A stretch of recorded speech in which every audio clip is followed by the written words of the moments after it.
Hello दोस्तों, कैसे हैं आप सब। और एक बार फिर से आपका स्वागत है हमारे चैनल में। शुरू करते हैं निफ्टी से।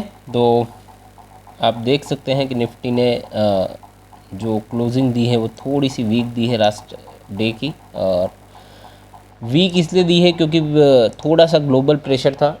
ऑलमोस्ट सारे इंडेक्स एशिया के रेड में थे और अच्छे खासे रेड में थे।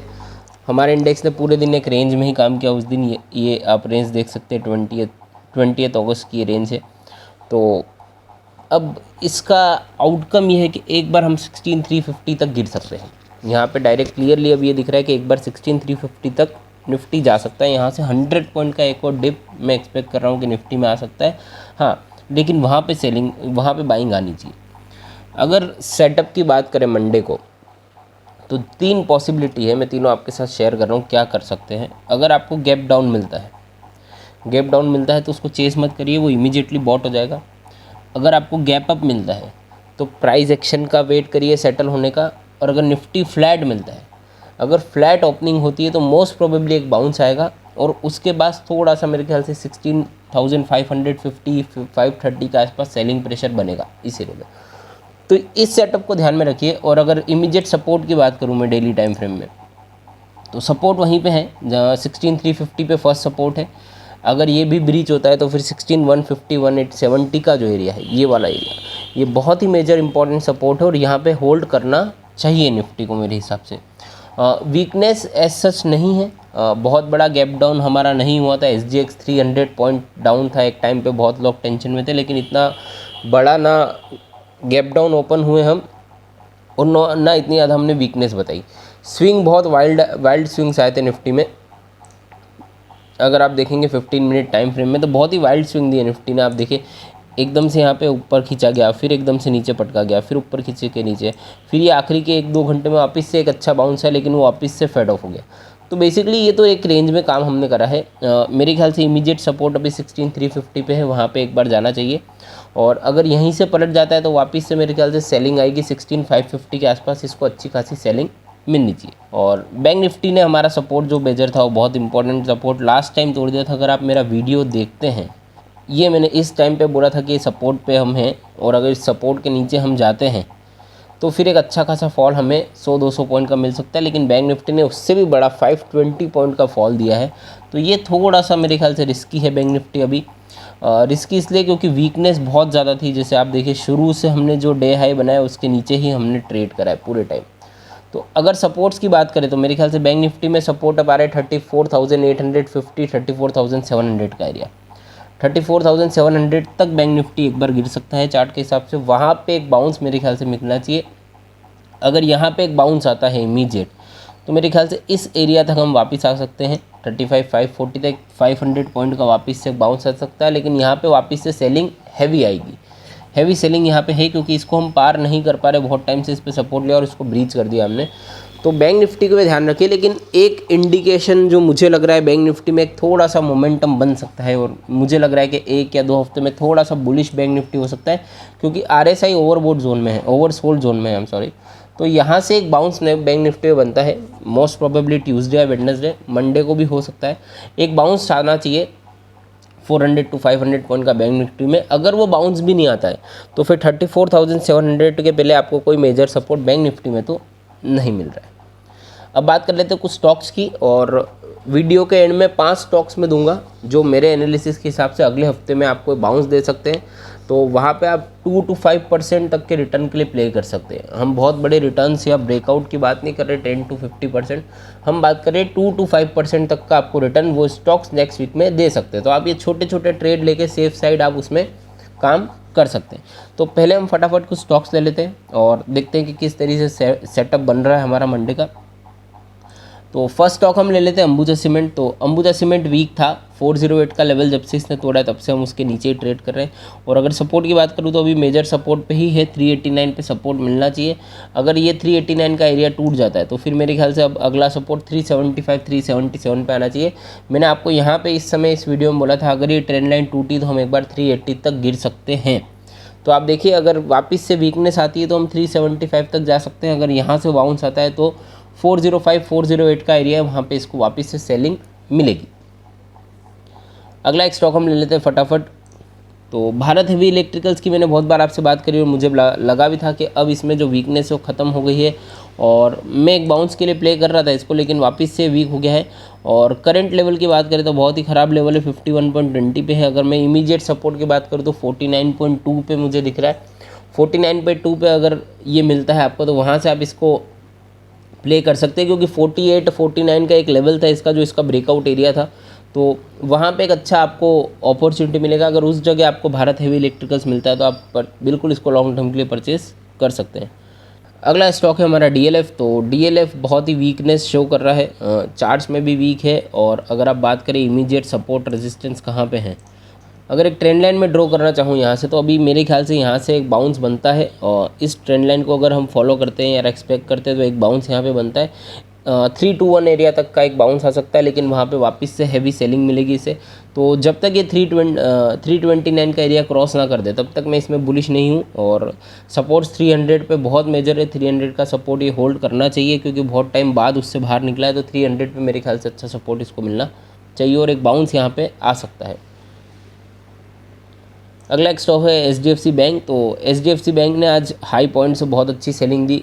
हम बहुत अच्छा गैप अप खुले थे जब निफ्टी वीक था, लेकिन उसके बाद से हम लगातार नीचे गिरे। यहाँ पे एक थोड़ा सा बेस बनाने की कोशिश करी, इसने बाउंस करा है।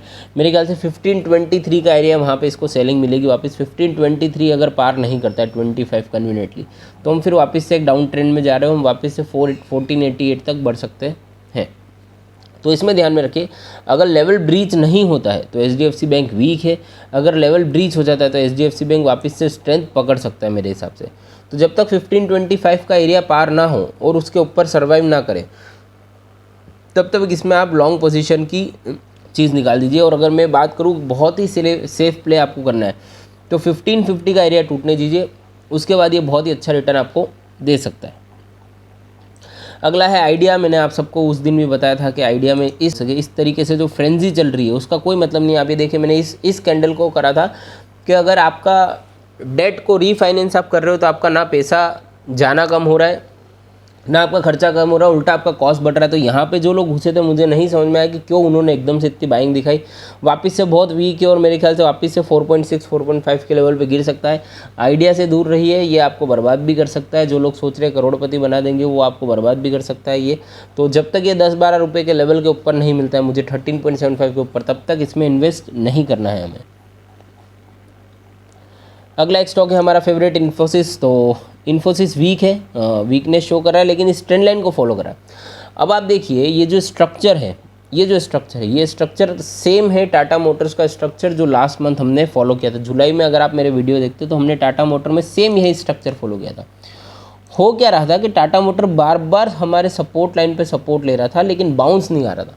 आप देखिए, यहाँ पे सपोर्ट है, बाउंस नहीं है, सपोर्ट है, बाउंस नहीं, पूरा आप देखिए, और सपोर्ट लाइन पे कंसिस्टेंटली चल रहा है। तो ये जिस भी दिन सपोर्ट लाइन टूटेगा बहुत ही तगड़ा फॉल वहाँ पे आएगा। आप सब तैयार रहिए। जो लोग मेटल में बहुत ज़्यादा ओवर बुलिश थे, जिसको लग रहा था कि मेटल तो अब इतनी ज़्यादा स्ट्रेंथ में है कि इंडियन इकोनॉमी गिर जाए, वर्ल्ड इकोनॉमी गिर जाए, लेकिन मेटल नहीं गिर सकता है, वहाँ पे उन सब की धज्जियाँ उड़ा दी गई है। और इतनी बुरी धज्जियाँ उड़ा दी गई है कि लोग बाहर भी नहीं निकल पाएंगे। सेम चीज़ मैं आपको बोल रहा हूँ, IT में हो सकती है, हो सकता है नेक्स्ट वीक हो सकता है नेक्स्ट मंथ हो, लेकिन होगी। अगर आप प्रॉफिट में है तो प्रॉफिट बुक करिए।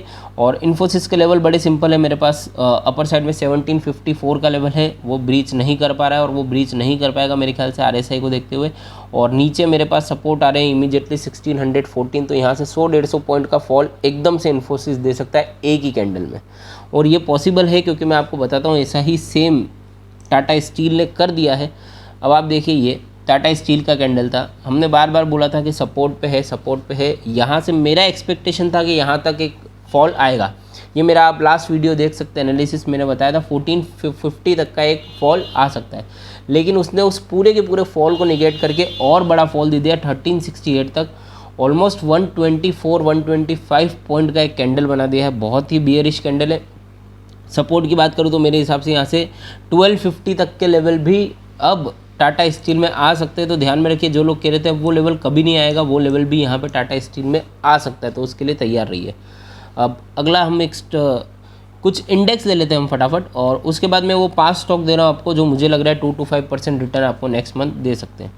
अगर मैं इंडेक्स की बात करूँ तो CNX ऑटो वीक है, CNX ऑटो लगातार वीक होता जा रहा है, सपोर्ट के बहुत नीचे, और मेरे ख्याल से यहाँ पे एक थोड़ा सा फॉल और होना चाहिए, मेरे ख्याल से 69851 तक का लेवल मेरे ख्याल से आना चाहिए और वहाँ से एक बाउंस इसे मिलना चाहिए।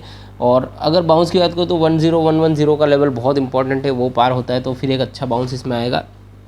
और CNX IT मैंने आपको बताया कि बहुत ज़्यादा टेंशन वाली चीज़ है मेरे लिए, मुझे इसमें ज़रा भी कन्विक्शन नहीं आ रहा है, और अब अगर इसका फॉल आया तो बहुत ही गंदा आएगा। CNX मेटल जिस तरीके से पटका गया है उससे आप सब तैयार हो जाइए, IT में किसी भी दिन वो खेल हो सकता है। ये है CNX मेटल। तो मेटल बहुत टाइम से कंसोलिडेट कर रहा था, हमारे सपोर्ट के ऊपर ओपन हुआ, लेकिन उसको एक ही झटके में ब्रीच करके अब ये नीचे चला गया। मेरे ख्याल से इसमें और अगर फॉल की मैं बात करूँ तो 5044 200 से 300 पॉइंट, मतलब 5 to 6% और ये गिर सकता है अभी यहाँ से, तो इसमें थोड़ा सा दूर रहिए अभी फ़िलहाल के लिए। जो मुझे एक अच्छा सेक्टर दिख रहा है फ़िलहाल वो दिख रहा है CNX फार्मा, क्योंकि एक सपोर्ट लाइन तोड़ी, लेकिन जो मेजर सपोर्ट था वहाँ से सपोर्ट लेके बाउंस आया है। तो मेरे ख्याल से 1 या 2 दिन में, आने वाले 2 या 3 दिन में एक बाउंस आप CNX फार्मा में एक्सपेक्ट कर सकते हैं। इस लेवल तक यहाँ पे इसे रेजिस्टेंस मिलेगा, तो यहाँ पे एक बाउंस मेरे ख्याल से बनता है। चलिए, अब वो 5 स्टॉक है जो मुझे लगता है कि बहुत ही मेजर सपोर्ट पे या इंपॉर्टेंट सपोर्ट पे है, और आपको अगले मंथ के लिए, अगले वीक के लिए, 1 या 2 वीक या नेक्स्ट वीक में, ज़्यादा लंबा नहीं बताऊंगा आपको, नेक्स्ट वीक के लिए 2 या 4% का रिटर्न दे सकते हैं। ज़्यादा लालच मत करिएगा, 1 से 2% रिटर्न अगर आपको मिल रहा है तो लेके बाहर हो सकते हैं, मार्केट बहुत चौपी है।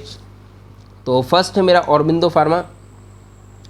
औरबिंदो फार्मा ने बहुत अच्छे सपोर्ट से बाउंस किया, 678.7 का जो एरिया था आप देख सकते हैं। यहाँ पे बहुत टाइम पे कंसोलिडेट करके हमने ब्रेकआउट दिया था, तो यहाँ पे हमने बहुत ही अच्छा सपोर्ट दिया। मेरे ख्याल से यहाँ पे एक बाउंस आना चाहिए, और मैं आपको टारगेट बाउंस के एग्जैक्ट नहीं दूंगा, मैं आपको बोलूँगा अगर आप यहाँ पे इन्वेस्ट करते हो तो 2 या 3% का रिटर्न एक्सपेक्ट करके आप बाहर हो जाइए, ज़्यादा लंबे मत रुकिए, क्योंकि चार्ट में वीकनेस है। चार्ट में वीकनेस है, मैं ऐसा नहीं बोल रहा हूँ कि स्ट्रेंथ आ गई है, बुलिश हो गया, बुलिश नहीं है, बेरिश है, लेकिन यहाँ पे हम प्ले कर रहे हैं एक बाउंस के लिए। एक छोटा मोटा अगर बाउंस मिलता है तो हम 2 to 3% का यहाँ पे गेम कर सकते हैं। अगला हमारा स्टॉक है जनरल इंश्योरेंस कंपनी। तो ये बहुत ही मेजर सपोर्ट के ऊपर है, 14795 का सपोर्ट है, और ऑलमोस्ट वहीं पे हमने क्लोजिंग दी। यहाँ से मुझे एक वापस से एक बाउंस एक्सपेक्टेड है, तो यहाँ पे भी 2 to 3% का एक बाउंस यहाँ पे आ सकता है, 152 150 60 तक के लेवल का एक बाउंस आ सकता है। तो अगर 152 तक का बाउंस आता है तो एक आपको अच्छा खासा रिटर्न ये दे देगा, 3 to 3.5% का, वो लेके आप बाहर हो सकते हैं। तो ये मेरा सेकंड स्टॉक था। थर्ड स्टॉक है जी एंटरटेनमेंट लिमिटेड। हालांकि हमारी सपोर्ट के नीचे इसने क्लोजिंग दी है, लेकिन मेरे ख्याल से अगर 174 का एरिया ये ब्रीच करता है, 174 के ऊपर ये निकलता है, तो आप इसमें इन्वेस्ट कर सकते हैं, और एक 2 to 3% का अपसाइड मुझे जी एंटरटेनमेंट में भी दिख रहा है। मैं आपको शॉर्ट टर्म व्यू बता रहा हूँ, और मैं इसको नहीं बोल रहा हूँ कि आप ज़्यादा होल्ड करिए, क्योंकि ये सारे के सारे स्टॉक्स में वीकनेसेस हैं, लेकिन हम वीकनेस के बीच में एक बाउंस के लिए प्ले कर रहे हैं, क्योंकि कोई भी स्टॉक लगातार नहीं गिरता है, वो गिरता है धीरे धीरे होके। तो यहाँ पे ये जो फॉल है उसके बीच में जो छोटे मोटे बाउंस आते हैं हम उसको कैच करने की कोशिश कर रहे हैं। अगला हमारे स्टॉक है the new India assurance company. तो यहाँ पे बहुत ही मेजर सपोर्ट पे हैं हम, और मैं वापस सेम चीज़ बोल रहा हूँ, इसमें भी एक बाउंस के लिए प्ले कर सकते हैं। फिफ्थ हमारा स्टॉक है TVS मोटर्स। तो TVS मोटर्स में एक बहुत अच्छा फॉल आया है, बहुत ही अच्छे लेवल से हम बहुत ही ख़राब लेवल पे आ गए। हम ऑलमोस्ट 660 के लेवल पे थे, 510 के लेवल है। मुझे वापस से लग रहा है कि यहाँ से एक बाउंस आना चाहिए 529 530 तक का। तो अगर वो बाउंस आपको मिलता है तो आप वहाँ पे भी 2 to 3% का एक मार्जिन रख सकते हैं। आपको हमारे वीडियो पसंद आ रहे तो हमें लाइक शेयर सब्सक्राइब ज़रूर करिए, और हमारे चैनल टेलीग्राम चैनल से जुड़िए। मिलते हैं कल एक नए वीडियो के साथ। गुड नाइट, गुड बाय, जय भारत।